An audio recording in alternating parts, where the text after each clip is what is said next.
My name is Robert Johnson. I'm a lawyer, hopefully the last lawyer you'll hear from today. Been a lawyer for 25 years. I've been in the diversity space for about 10 or 15 of those years, consulting companies on how to do diversity plans, how to do community outreach, a whole bunch of stuff. So welcome to my 6-hour diversity lecture. No, I'm just playing. So I'm going to hit you with the 3 B's instead. I'm going to be brilliant, I'm going to be brief, and I'm going to be gone.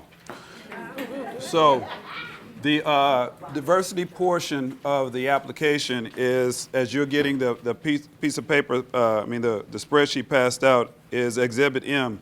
And it's a 2,500 word narrative. So what I want to talk to you about real quickly, because there's a real tight portion of the application, I started doing these about 3 years ago in other states that were looking to do the helping folks complete their application and helping them with the diversity portion.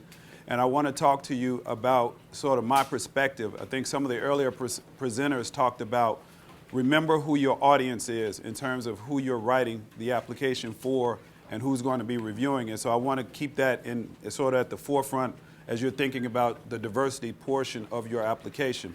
The other piece I wanted to is distinguish between what I call the spirit of the law and the letter of the law. Cheryl talked a lot about the sort of the letter of the law, which there are some elements of that you'll have to put in your diversity plan, which is, that you won't discriminate, things of that nature, which is basically your EEOC statement. But I want to talk a little bit more about the spirit of what I think the diversity plan should encompass and share some of the best practices that I think you could put into your narrative, because like I said, you only have 2,500 words to be able to utilize for this portion of the application, and it's also equally worth 5 points.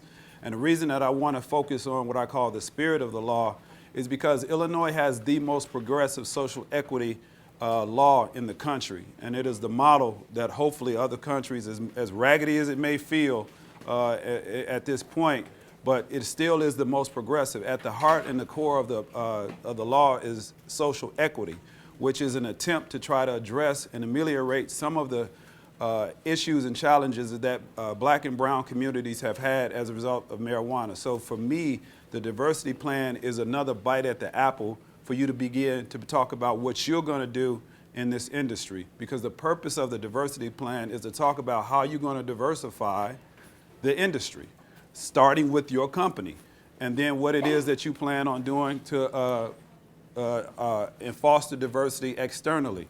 So there are several components that relate to that. So you want to start with an overview, like I just talked about, in terms of your understanding and recognition of sort of the history of the industry, sort of the fact that it's 97% white male. Let's just be real. It is what it is. So your recognition and understanding that this industry needs some change, to say the least. So as part of that, what is your plan as an operator to try to address that?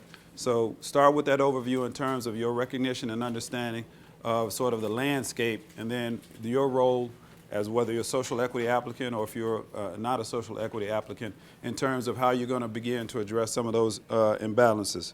One of the first ways that I think that you should structure your part of your plan is around your recruitment efforts for your employees in terms of what you want that composition to look like. And when we talk about diversity, we talk about a broad spectrum as it relates to diversity. While the notion of the fact that the industry is 93% white male, that's a fact. But in terms of what you guys are going to do, you also want to include not just ethnic diversity, you want racial diversity, gender diversity, to try to be as inclusive as you can, because again, the whole point of this is to foster more inclusivity within the industry. So that needs to be reflected in your recruitment practices. So making sure that you have a robust recruitment strategy relative to how you're going to find these candidates to kind of round out your organization. So things that you can do and put in your plan. Thank you. Yeah. Quick question. Let there be light. If we put a statistic like that in the application, should we cite it? Yeah. Where we got it from? Yeah. There's nothing wrong with that.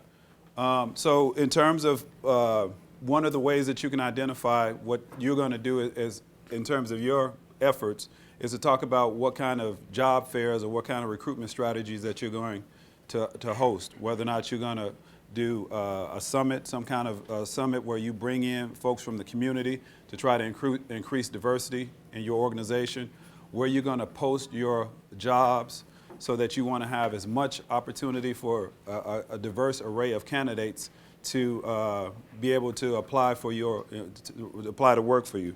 So whether it be Indeed or whether it be other job boards that are focused on a diverse talent, you want to increase the talent pool that are eligible and able to apply to your organization.